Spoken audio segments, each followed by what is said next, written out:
Okay, so picture the scene. There was this guy that I used to work with who I'd been in love with for years but was too afraid to ask out on a date. I told myself if we were meant to be, then it would happen. And then I waited and one night the perfect opportunity arose.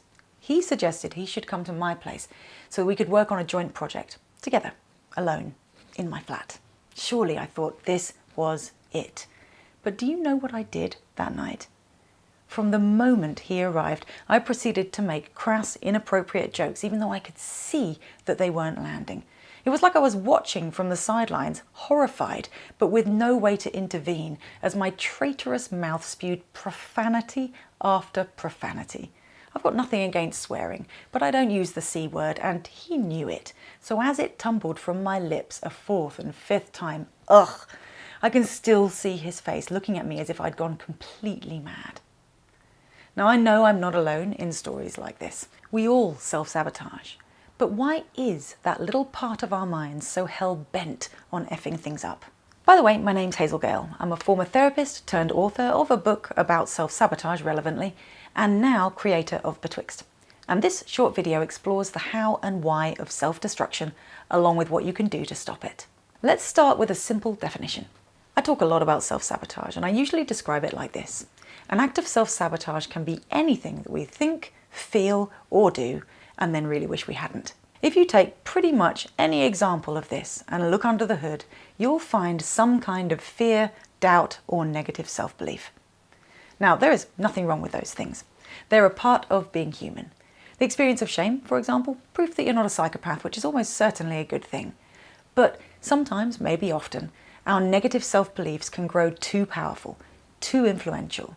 And these kinds of belief, often referred to as limiting beliefs, can govern our behaviour in such a destructive way that we find ourselves doing exactly the wrong thing at precisely the worst moment. In other words, limiting beliefs and all of our very worst self-focused fears can lead to self-sabotage if, or maybe when, they wind up functioning like self-fulfilling prophecies. For example, the athlete who just doesn't believe they deserve the title develops a mysterious injury the night before the final that disappears the following day. The student who is petrified that they're just too stupid to pass their maths A-level finds themselves with a totally blank mind as soon as they sit down in the examination hall. Or the young woman who's so consumed with self-loathing that she just can't believe the guy she fancies could ever find her attractive starts spouting obscenities non-stop while he watches on baffled. It's the stuff of nightmares. So why do we do it to ourselves? Ultimately, the defining factor is this.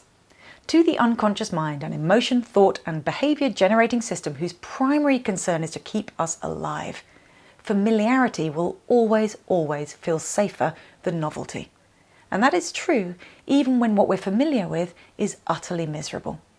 After all, if something is known to us, then there is incontrovertible evidence that we are able to survive it. The same cannot be said of anything that is unknown, no matter how shiny and positive it might appear to the conscious mind. So when we're presented with the possibility of breaking the mold, of growing, changing, becoming something new and exciting, or doing something damaging that proves all of our old familiar self-doubt correct, there will always be a part of the mind that reaches in a kind of desperate panic for the latter, believing that it can keep us safe when things stay the same. This is not to say that we are doomed to forever live out our greatest fears, because of course we're not. We can change. We do change. It just won't always happen effortlessly unless we work on the system of beliefs that stand in the way. I'm going to be saying more about this over the next few videos, so please like, favourite, follow, or stay tuned in whatever way is convenient for you, because this is one of my favourite topics and I'm super excited to share it with you all. Finally, if you would like to take an epic journey through a magical world in the name of personal growth, then you can download Betwixt, the mental health game, which is available on the iOS App Store and Google Play.